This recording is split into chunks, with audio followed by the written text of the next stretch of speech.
Italia, 1944. Los aliados combaten para arrebatar el control de Italia a los alemanes, mientras estos últimos convierten cada montículo y montaña en una fortaleza. Los alemanes siempre tenían un promontorio más alto que nosotros. Nos veían llegar. Las experimentadas tropas alemanas tienden trampas y esperan que los carros de combate aliados caigan en ellas. Les dejábamos acercarse y cuando estaban cerca, disparábamos. Las tropas canadienses combaten a los alemanes en ríos, valles y cadenas montañosas. Italia era suya e intentaban no perderla. Y nosotros luchamos para expulsarlos de allí. Una batalla tanque contra tanque. Choque de unidades blindadas canadienses y alemanas en la batalla por Italia. Grandes batallas de tanques. La línea gótica.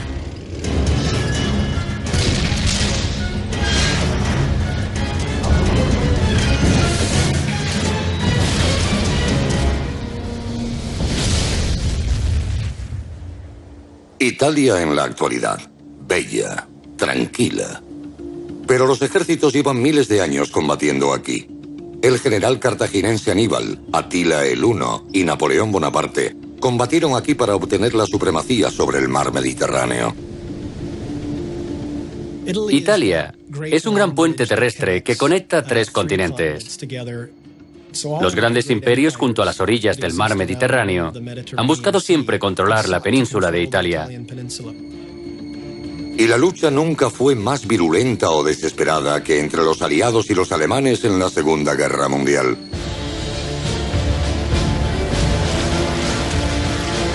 El 10 de julio de 1943, miles de soldados canadienses desembarcaban cerca de Pachino, en la costa sureste de la isla de Sicilia, como parte de las fuerzas invasoras aliadas.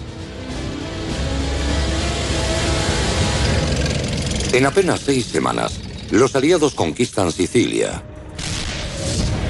Y el 3 de septiembre lanzan la invasión de la Italia continental. 5 días después, el 8 de septiembre de 1943, Italia se rinde. La caída del gobierno fascista en Italia desembocó en el armisticio de las Fuerzas Armadas italianas de la Segunda Guerra Mundial, obligando a los alemanes a acudir con sus propias fuerzas navales, aéreas y terrestres a defender la costa sur de Europa. En un espectacular giro de los acontecimientos, el antiguo aliado de Italia, la Alemania nazi, combate por cada metro de suelo italiano. No enviaron 60 divisiones a la costa meridional de Europa. Enviaron a sus 60 mejores divisiones para impedir que los aliados se abrieran paso por las inmediaciones del sur de Alemania. Y estos bien entrenados y equipados soldados alemanes descubren que cuentan con un crucial y formidable nuevo aliado, la orografía italiana. Recorriendo la columna vertebral de la bota italiana se encuentra la cadena montañosa de los Apeninos. Estribaciones de los Apeninos se extienden por las costas oriental y occidental, creando una pista de obstáculos de 1000 kilómetros de estrechos valles costeros, abruptos riscos y una interminable serie de corrientes y ríos. Había ríos por todas partes. Era un fastidio. Cada 5 kilómetros había otro que sortear. Un río cada 5 kilómetros es el peor panorama posible para un carro de combate. Pero, ¿qué hacer? Estábamos allí y eso era lo que nos tocaba. Aprovechando cada recodo del terreno, los alemanes montan una línea defensiva tras otra, convirtiendo 1000 kilómetros de montañas, ríos, riscos y pantanos en un campo de batalla interminable. Los alemanes contaban con la ventaja del terreno. Había pocas vías de avance hacia el norte de Italia. Se necesitó un relativamente escaso número de alemanes para bloquear con éxito todos los caminos. Ellos no se movían, esperando que apareciéramos. Los canadienses combaten desesperadamente durante casi un año, entre otras en la virulenta batalla de Ortona. El combate en Italia ya le ha costado a los canadienses casi 10.000 bajas. En mayo de 1944, los canadienses rompen por fin las líneas Gustav y Hitler en el Valle del Liri, a 130 kilómetros al sur de la capital italiana, Roma. Nos preparábamos literalmente para tomar Roma. Ese era nuestro objetivo final. Uno de los últimos obstáculos en el avance hacia Roma es el río Melfa, que cruza el Valle del Liri, 15 kilómetros por detrás de la ya rota línea Adolf Hitler. El río Melfa es una gigantesca zanja antitanques que impide la llegada a Roma, cortando el Valle del Liri en ángulo recto. Los canadienses ordenan tomar el cruce del río y abrir el camino a la ciudad eterna. Para el asalto al Melfa, la 5ª División Blindada canadiense moviliza una tropa de asalto de más de 4.000 soldados, 2 docenas de carros de combate ligeros y más de 160 Sherman. El Sherman es la piedra angular del ataque canadiense. El carro de combate medio Sherman 5 con un cañón de 75 milímetros de baja velocidad y 51 milímetros de blindaje frontal es muy vulnerable a los potentes cañones de la mayoría de los tanques alemanes.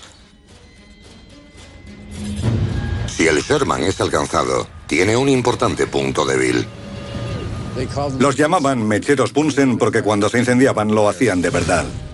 Si era alcanzado, perdía invariablemente a los 5 hombres que lo ocupaban.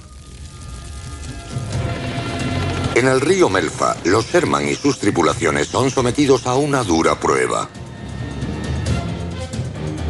El alto mando alemán está desesperado por defender el Melfa.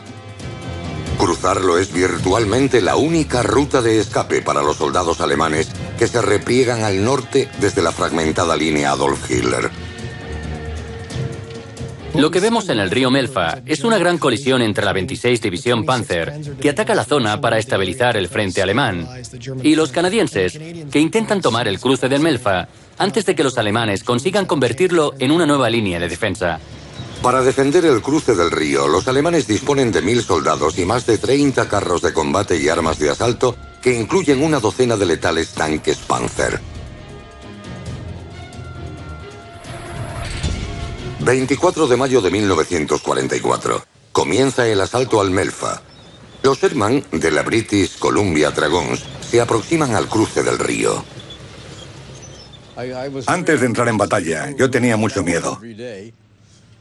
Solía disimularlo contando chistes y todo el mundo se reía. El momento previo es muy tenso. Pero cuando entraba en acción, estaba demasiado ocupado combatiendo como para sentir nada. Llegó la infantería. Se abrió paso. No llegaron al otro lado por los nidos de ametralladoras que había por todas partes. Y había carros. Estaban en una colina. Un par de ellos bajaron haciendo pasar un mal rato a la infantería. Aparte de la artillería, nosotros éramos la solución. Había un desnivel de 3,5 metros desde el campo hasta el río. Bajamos esos metros para ayudarlos. Fue un descenso infernal. Los alemanes se afanaban por matarnos. Los proyectiles caían como gotas de lluvia. Todo el mundo disparaba y había polvo por todas partes. Aquello era el caos. Ellos bajaron las colinas de 3 metros y nos encontraron en la playa. Era tanque contra tanque. Los canadienses en el Melfa son los primeros en combatir a los temibles Panzer. El Panzer pesa 45 toneladas con un blindaje de 80 milímetros de espesor. Su cañón principal de gran longitud y alta velocidad de 75 milímetros puede atravesar fácilmente un Sherman. No teníamos indicios de que ellos hubieran bajado Panzers a Italia. Fue una sorpresa para todos. Los Panzer eran mucho más lentos que los nuestros, pero nuestros proyectiles les rebotaban. Suponían una gran competencia. Se incendiaban igual que los nuestros si les alcanzabas. Si tenía suerte de impactar entre la torreta y el casco, donde había un agujero, podía hacer mucho daño. Es bonito cuando un carro de combate te está disparando. Tú contraatacas y lo haces saltar. Es una sensación gratificante. Excepto porque hay multitud de carros a tu alrededor. No te quedas sentado vanagloriándote. Sigues pendiente de los otros. Vi explotar un par de carros. Pero para eso estábamos allí. Al final de la batalla, todos los tanques alemanes han sido prácticamente destruidos y los canadienses cruzan el Melfa. Los refuerzos alemanes son derrotados alrededor del río Melfa, imposibilitando la defensa de Roma. El 1 de junio, los canadienses casi han llegado a Roma, la ciudad eterna, el gran premio de la campaña. Estábamos a 40 kilómetros de Roma. Llegaríamos en 1 hora, pero ordenaron detenernos. Supimos por qué.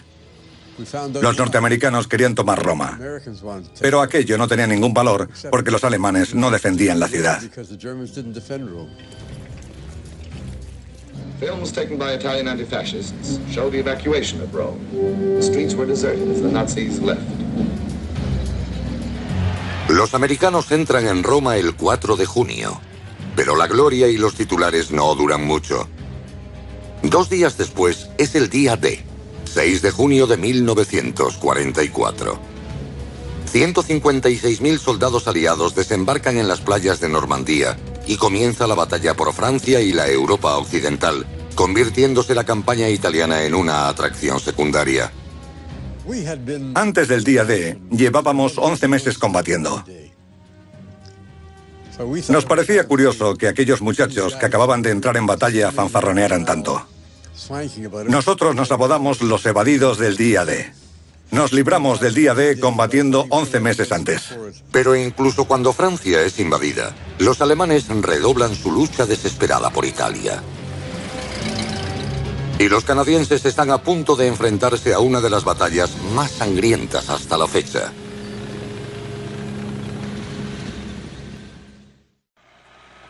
Tras cruzar el río Melfa y con Roma en manos amigas, las fuerzas canadienses y aliadas se dirigen al norte de la península italiana, hacia el corazón de la potencia industrial y agrícola del país.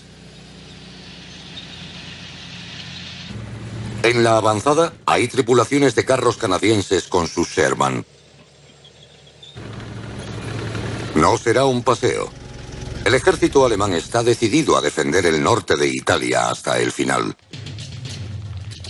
El norte de Italia es el granero y el corazón industrial de Italia. Ese centro industrializado se ha integrado por completo en la economía de la guerra alemana. Si los alemanes cristalizan su estrategia de 1944 y 1945, es vital mantener ese corazón industrial y agrícola.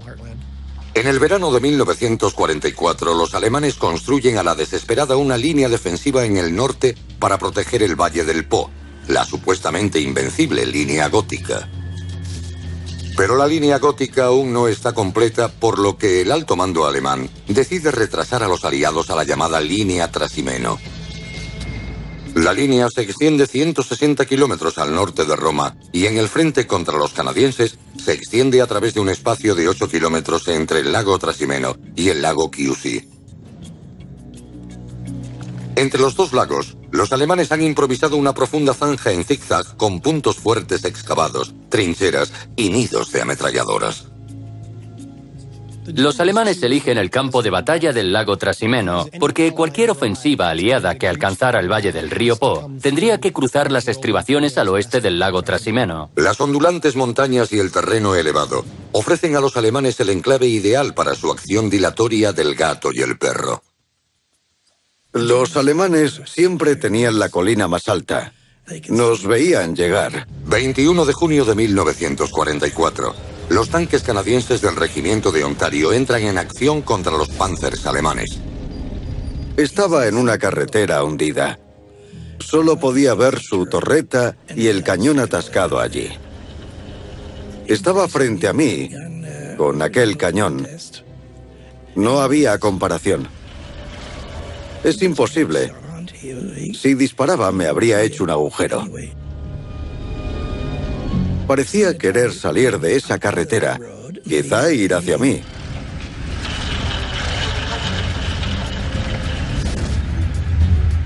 Tenía el cañón levantado en ángulo.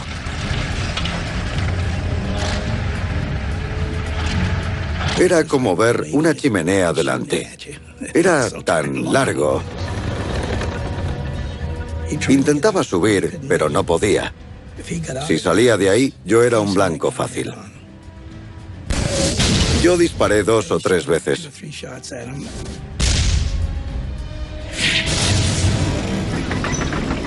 Creo que le di.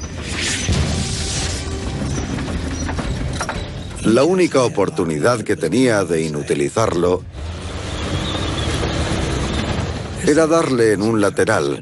Su blindaje frontal era grueso e inclinado. Pero en ese momento desapareció. Se metió entre los árboles. Luego ya no le vi más.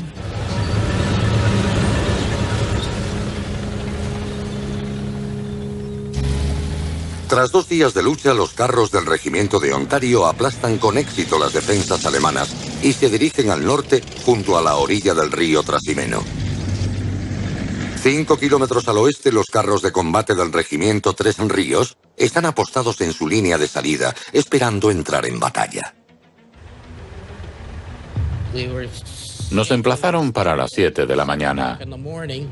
Se olvidaron de decirnos que la hora de inicio había cambiado. Nos dirigimos al parque de carros de combate y tomamos posiciones en la carretera, pero descubrimos que estábamos detrás de la línea alemana. Los alemanes se cerraron detrás de nosotros y nos dejaron aislados. Cuando avanzamos con el comandante Johnson, recibimos una llamada de radio del capitán Hunter, que nos dijo que había sido atacado por la retaguardia. Johnson dijo, eso es imposible. Y Hunter contestó, será imposible, pero nos han inmovilizado 7 carros.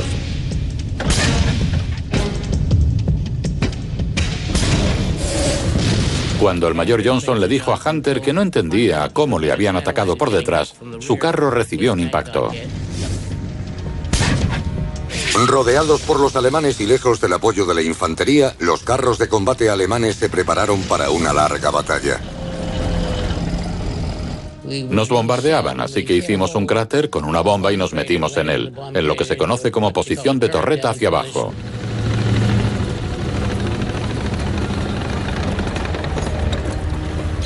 El terreno era llano.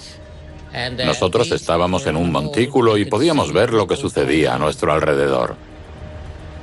El comandante de la tripulación vio el Panzer.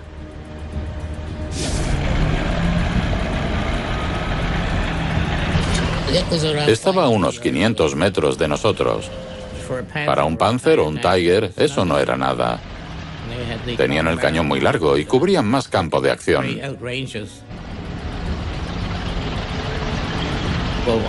Nuestro carro tenía un explosivo en la recámara. Dije, dejadlo ahí, lo usaré para trazar, como marcador. Mi trabajo consistía en asegurar el objetivo y disparar. Tuve suerte de alcanzar al Panzer. Nunca habíamos derribado un Panzer con un Sherman.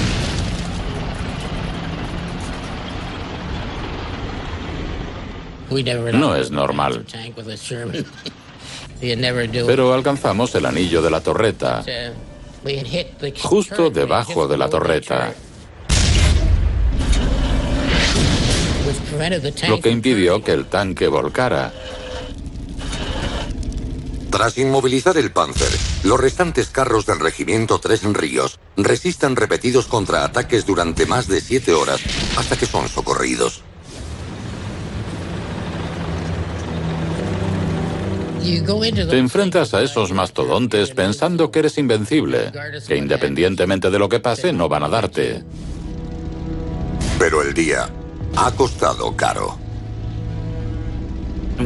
Perdimos 13 de los 15 carros que entraron en acción ese día.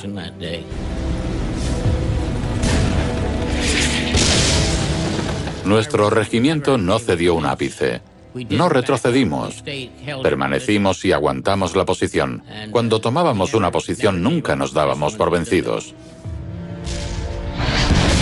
La relativamente desconocida batalla del lago Trasimeno costó a los regimientos de la Primera Brigada canadiense una de las mayores pérdidas de la guerra. Pero esta brigada está considerada una de las más efectivas y mejor entrenadas de las fuerzas aliadas de Italia. Era esencial para la lucha por las colinas ondulantes al oeste del lago Trasimeno.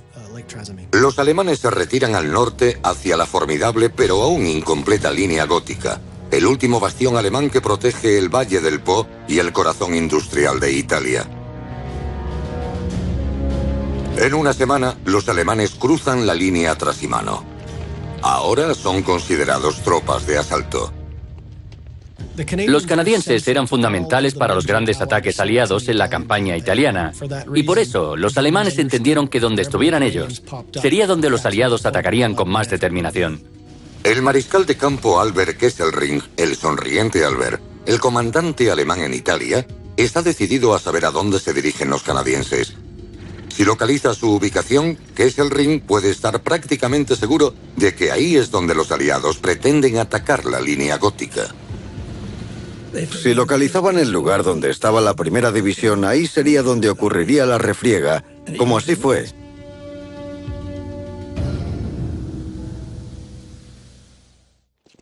Agosto de 1944. Los canadienses saben que sus pasos están siendo vigilados con inquietud por los alemanes. Por eso se desplazan en secreto al frente adriático y se preparan para atacar la línea gótica. Los comandantes aliados querían concentrar a sus mejores hombres, a las formaciones de artillería más potentes, a la parte más debilitada de la línea gótica. Así que trasladan en secreto al primer cuerpo canadiense cruzando los Apeninos, detrás del río Foglia, para organizar el principal ataque a la línea gótica. Los canadienses se desplazan de su posición cerca de Perugia a través de más de 200 kilómetros de montañas hasta su punto de encuentro en la costa adriática. La decisión de trasladar al cuerpo canadiense al otro lado de los Apeninos fue un tremendo logro de ingeniería y transporte. Los ingenieros de la 5ª División Acorazada canadiense tuvieron que construir una carretera para sus vehículos blindados, que sigue usándose hoy en día para camiones. El ruido de casi 11.000 vehículos, incluyendo 650 carros de combate, retumba en las montañas. Para el ataque a la línea gótica, los canadienses aportan 10.000 soldados y más de 260 carros Sherman.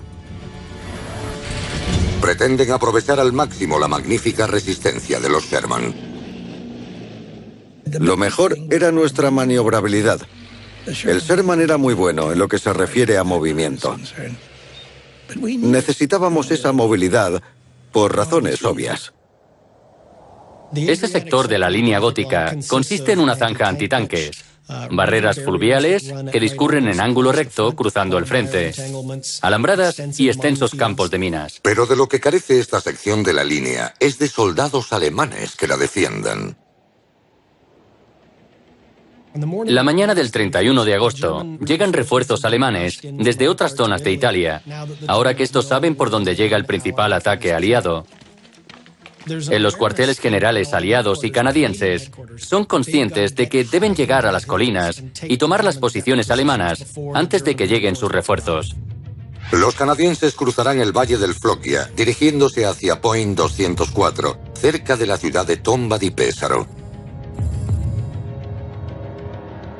Los alemanes entienden que la clave de su sección en la línea gótica son las cumbres que rodean Tomba di Pesaro. Se supone que los British Columbia Dragons atacarán esas cimas con un batallón de apoyo de la infantería. Ese batallón no está listo y toman la decisión de ir solos. Eso implica cruzar un emplazamiento antitanques y pobladas concentraciones de fuego de la artillería alemana. Incluso sin refuerzos, los alemanes están listos para los canadienses. Lo peor es que estaban atrincherados allí, esperándonos.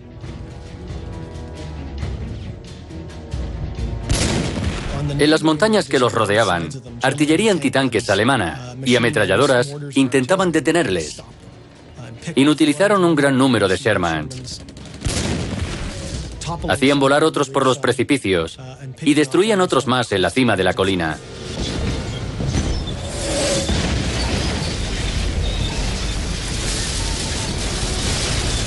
Antes de alcanzar las líneas alemanas, los Sherman deben cruzar un campo de minas. Perdimos un carro. Aplastó una mina y explotó.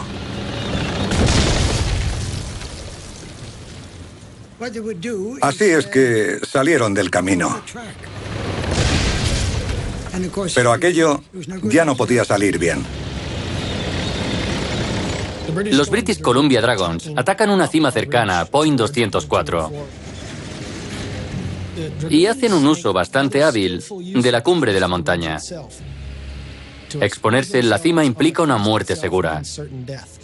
Mantienen los vehículos en el lado derecho de la cima y se protegen de la artillería anticarros alemana del oeste.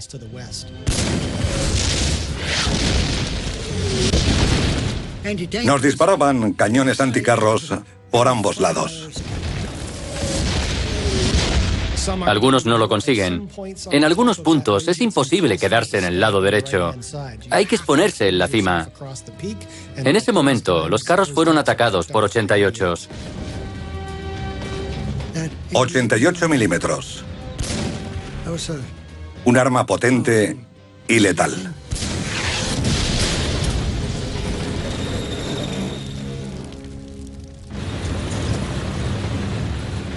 Algunos carros llegaron a Point 204. Entonces fue cuando vimos aquel inmenso Panzer.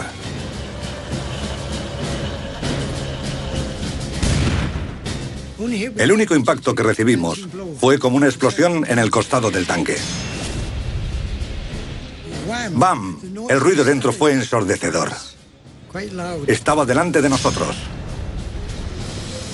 Y cuando nos vio, a los tres que íbamos detrás de ellos, empezó a girar. Pero no llegó muy lejos. El comandante de la tripulación ordenó: ¡fuego a discreción! Yo empecé a cargar los proyectiles. El artillero a disparar. Todos a una. Le dimos en un costado y en la torreta. Cuando los canadienses ocuparon posiciones en Point 204, allanaron el camino para llegar a la línea gótica. Los alemanes inician una retirada masiva. La supuestamente invencible línea gótica ahora estaba rota. Después de su victoria en la línea gótica, los canadienses creyeron que la guerra con Alemania había terminado. Pensaron que se retirarían de la línea y que estaban a punto de abandonar Italia. De hecho, en aquel momento, los refuerzos alemanes restauraban el frente e impedían que los aliados atacaran el Valle del Po y establecieran una nueva línea defensiva alrededor de un lugar llamado Coriano. La contienda más cruenta estaba a punto de estallar.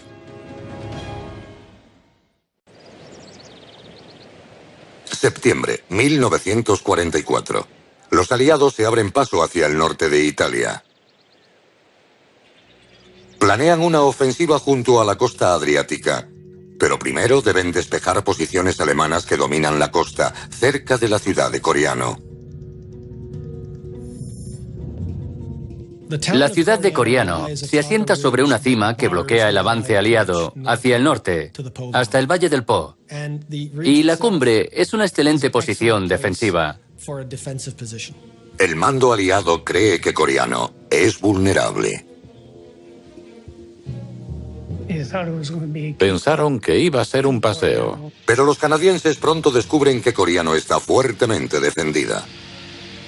Los alemanes aportan todas las unidades de élite disponibles, incluyendo a sus antiguos enemigos canadienses de Ortona, la primera división de paracaidistas.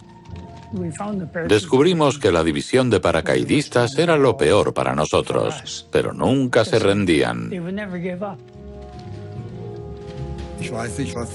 Había oído a algunos prisioneros canadienses decir: Los paracas son muy duros. Decían que eran muy duros. Empezamos a descender al valle. Al poco tiempo llegamos a Benasido y aquello se convirtió en un infierno. Yo era observador de artillería de la 11ª compañía de la primera división de paracaidistas. Llevaba 2 operadores de radio conmigo.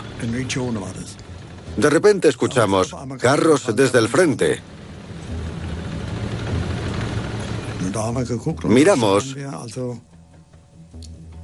y contamos 50 carros de combate.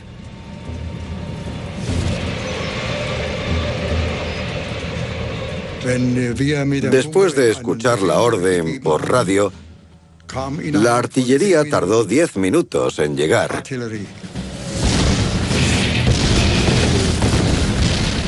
El avance canadiense queda totalmente expuesto al letal fuego de los cañones alemanes.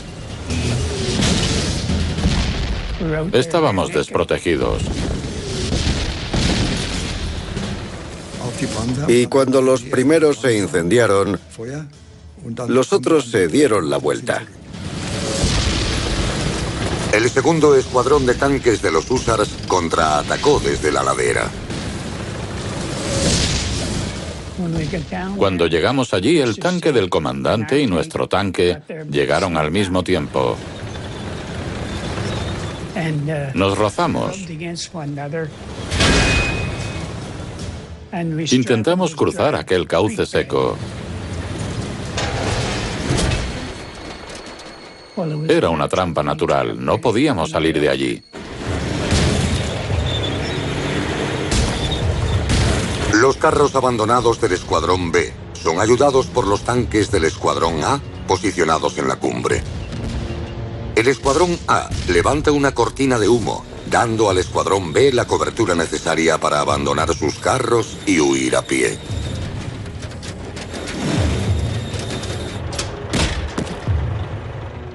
Gracias a Dios llegamos a nuestras líneas. Logramos escapar. Ningún miembro de la tripulación resultó herido. Tuve mucha suerte de salir de allí. Los alemanes repelen con éxito el ataque canadiense del 4 de septiembre. Rechazamos aquellos ataques. No lograron llegar. Pero el coste para los alemanes es enorme. A pesar de la gran pérdida de hombres y material, reciben la orden de aguantar. Cumplimos con nuestro deber. Y seguimos creyendo que saldríamos de allí con vida. 13 de septiembre. Los alemanes se enfrentan a un segundo ataque canadiense en la cumbre de Coreano. En la segunda batalla por Coreano, los Shermans de los húsares llegan al centro de la ciudad creyendo que los alemanes ya han empezado a abandonar Coreano. Pero descubren que intentan aferrarse a la cima de Coreano a toda costa.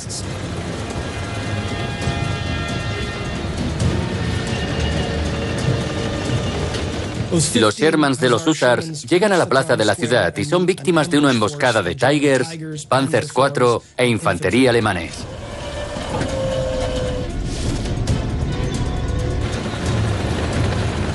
Les dejamos acercarse sin disparar.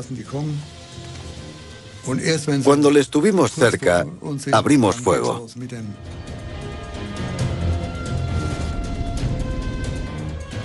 Los Sherman deben enfrentarse ahora al carro de combate más temido del arsenal alemán, el temido Tiger. El Tiger, de 57 toneladas, es la joya de las fuerzas alemanas. Con 100 milímetros, su blindaje frontal es el doble de grueso que los Sherman, y su cañón de 88 milímetros es mucho más potente que el de 75 del Sherman.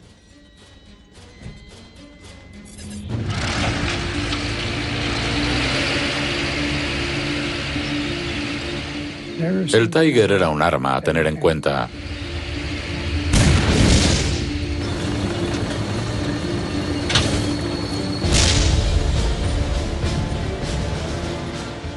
Los proyectiles le rebotaban.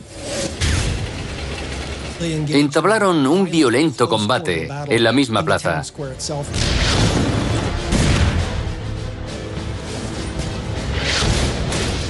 Algunos tanques canadienses cayeron. Los canadienses estaban en aprietos.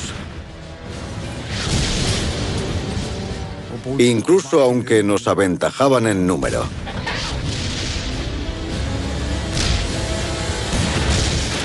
Para escapar, los húsars remolcaron los restos de sus carros fuera de allí. Bajo un intenso fuego, los Sherman se retiran de Coriano. El resto del día sus tanques bombardean a los alemanes desde las afueras de la ciudad. A la mañana siguiente, planean otro asalto. La quinta división acorazada canadiense se reagrupa y regresa a Coriano.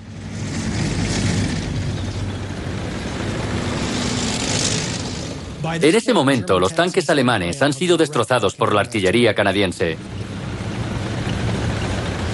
Tras un día y una noche de combate virulento e implacable, Coriano y su cumbre caen finalmente en manos canadienses.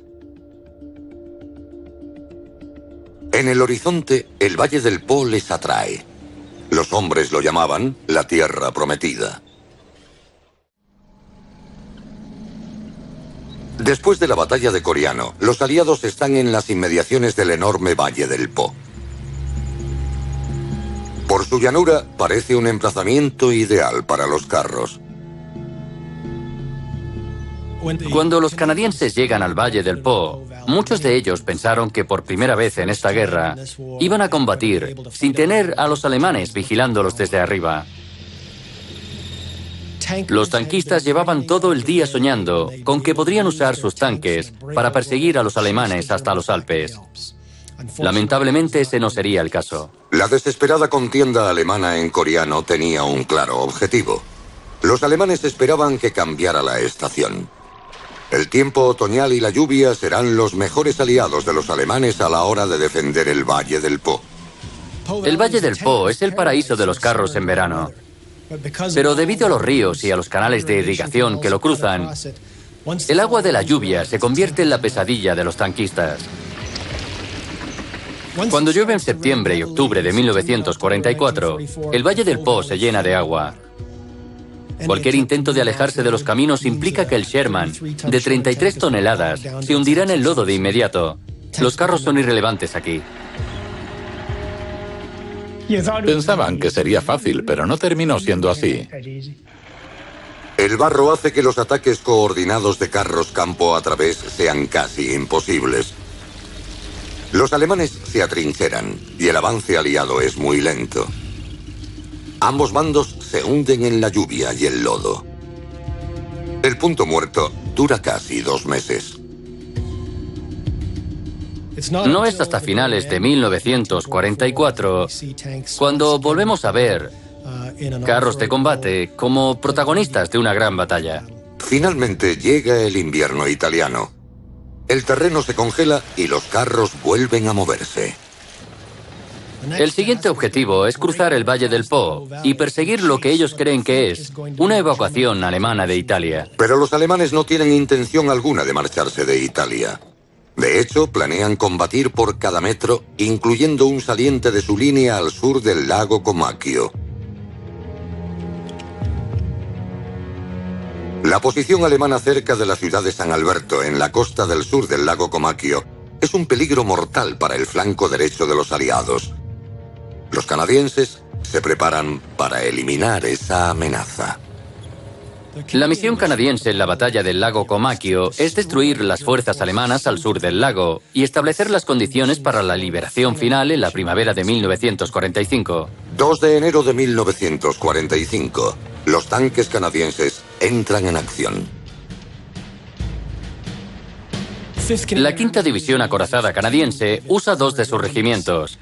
Espera que pasen varias noches de heladas para que el terreno esté firme.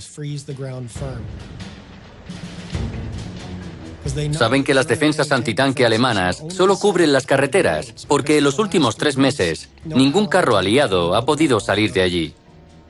Tras un par de días de hielos, cuando el terreno está duro como para soportar el peso de un Sherman, los carros canadienses cruzan el terreno.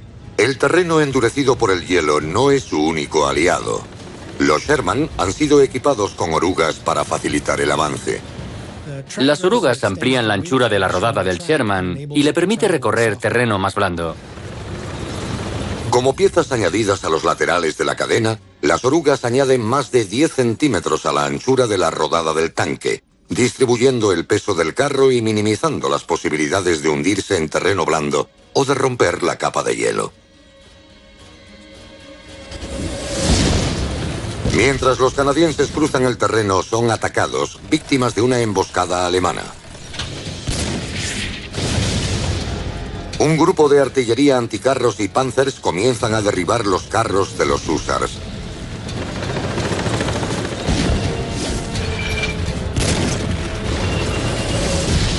El sargento Daniel McCaskill, comandante de uno de los Sherman, actúa con prontitud.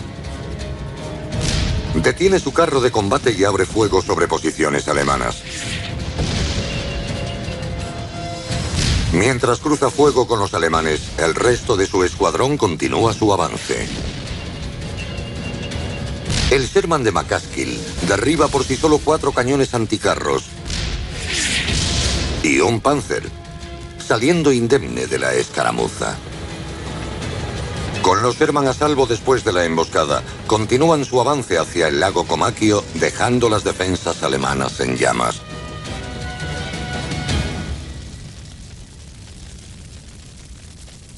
Los canadienses han superado las defensas alemanas y emprenden camino hacia el lago Comacchio. Cuando los canadienses entran en San Alberto, sellando así la costa meridional del lago Comacchio, han tomado más de 600 prisioneros y contado al menos 300 enemigos muertos. El lago Comacchio constituye la última gran batalla de Canadá en la campaña italiana. Esta campaña es la más larga combatida por el ejército canadiense en la Segunda Guerra Mundial. Fue todo un éxito a la hora de recortar y coartar a algunas de las mejores formaciones del ejército alemán. No esperábamos ganar la guerra. Nuestra misión consistía en sacarlos de Europa y en vista de que los alemanes habían mandado 30 o 40 divisiones para combatir en Italia, cumplimos sobradamente nuestro objetivo. Claro está que causamos numerosas bajas que tuvieron que reforzar. Usaban carros de combate, munición. Nosotros debilitamos su fuerza en Europa.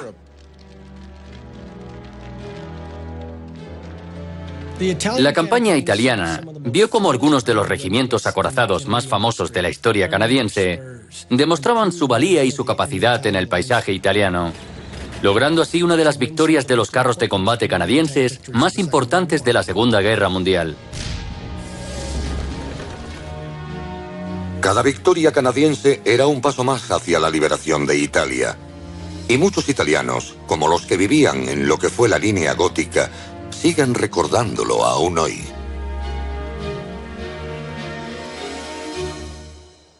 Los italianos de la zona recuerdan la victoria canadiense en Point 204 como el punto clave de la historia de su liberación de la ocupación alemana. Los italianos construyeron un monumento en Point 204 como homenaje a sus liberadores canadienses, con su propio dinero y esfuerzo. Es un monumento único en Europa. La inscripción del monumento reza: aquí, las hazañas heroicas del primer cuerpo canadiense rompieron las imponentes defensas alemanas con la pérdida de más de 1000 vidas, por la libertad de Italia y la paz en Europa, como testigo y advertencia para generaciones futuras.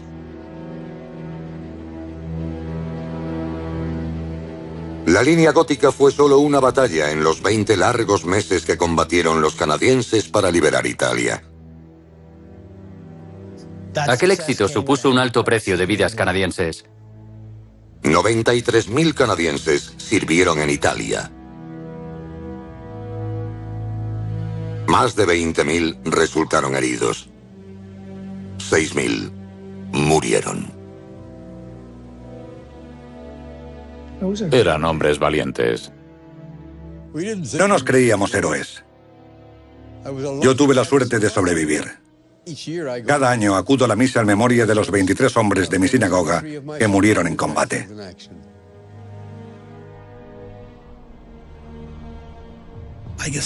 Supongo que tengo suerte de estar aquí. Todos mis compañeros de regimiento murieron. No es algo agradable de recordar. Eran personas excelentes, excelentes soldados. Cumplimos con nuestra misión. Lo que pretendimos hacer fue evitar que los alemanes tomaran el mundo. Y lo logramos. Fue nuestro bautismo de fuego.